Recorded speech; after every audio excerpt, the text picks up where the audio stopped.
Hi, my name's Matt Burns. I'm the Stage 3 coordinator and the tech coordinator here at William Carey Christian School. And welcome to the Stage 2 BYOD for 2018 video. The least you need to know, the very least you need to know as a Stage 2 parent and student for 2018.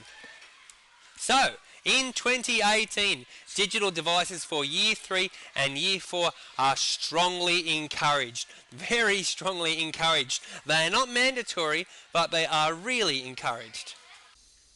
Okay, so what are you going to need, or what should you buy for your child? Well, let's have a look at that.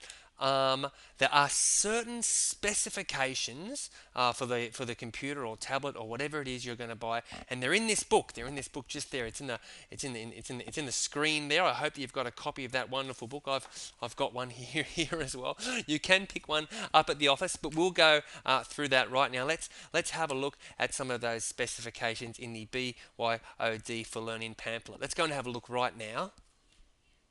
Okay, so look, there's some specs here that may or may not be useful to you. There's some wireless information there for you that the man or the woman in the computer store might understand that. It's going to need 8+ hours of battery life. RAM wise, it needs to have at least 4 gig, RAM. Should start up in at least 30 seconds. Storage should have at least 32 gigabytes of storage. Screen size should be at least 9.7-inch screen size. Remember, that's the minimum here. This column is about the minimum. Here's your recommended over in the right hand side here. You are going to need a physical keyboard. Even if you get an iPad, you'll need like a Bluetooth connecting keyboard or something like that. Headphones you will also need. It's going to need to have a headphone that can join to it. It's going to need a camera built in. It's going to need, we've got headphones there twice. Sorry about that. It's going to need headphones. And it's certainly going to need a microphone. Most devices have this, though you will probably need to purchase the headphones separately. And if you do go for a tablet, you'll probably need to buy a separate Bluetooth connecting keyboard as well. It's going to need a carry case. You're going to want your child to be able to get that to and from school safely, so something to put the device in. And of course, you're going to need a password to lock the device. Most devices come with that. In a way, you don't need to worry about too much of that because most new devices will come exactly with all of that. Let's have a look at some of the specific device options that we're recommending to you. And 3, 2, 1. Here's what we're recommending in primary school. Any new device in this area will absolutely fulfill all of the specs we just looked at. An iPad from $400 to $1,200, a perfect choice.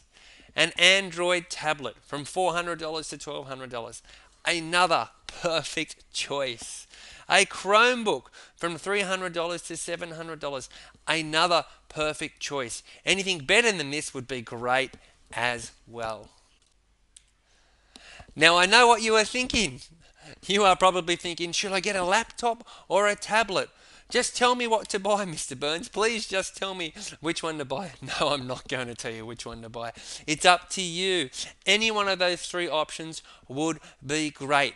Let's have a look at some of the software you're going to need on your laptop or the tablet that you get.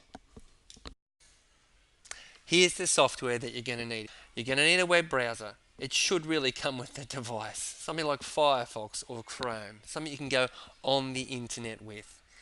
You're going to need something you can write with and present with, something like Word or Office, and that is actually free to students through the school.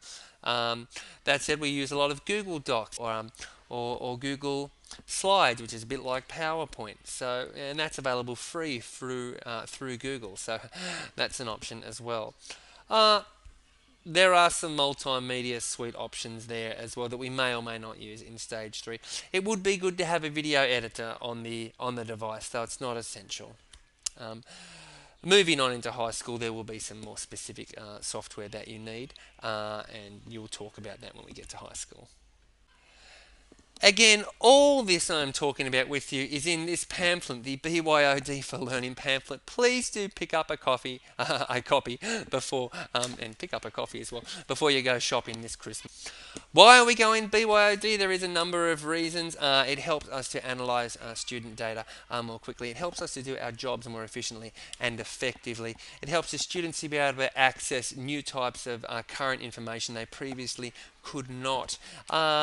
It helps us to differentiate our lessons. That means we can structure our lessons more specifically to student needs and strengths than we could previously. The devices used well can actually free up one-on-one classroom time for the teacher, thus letting us spend more time with your student in a one-on-one capacity. And the reality is that in the workforce, students will be required to use these sorts of devices, so they should probably be using them in school as well. Hey, see you in 2018. If you've got any questions, here is the BYOD contact email, and please email this email, and your question should be answered within 24 to 48 hours. Alternatively, pop in and come and see me or one of the other coordinators, or ask a question at the office. Thank you very much.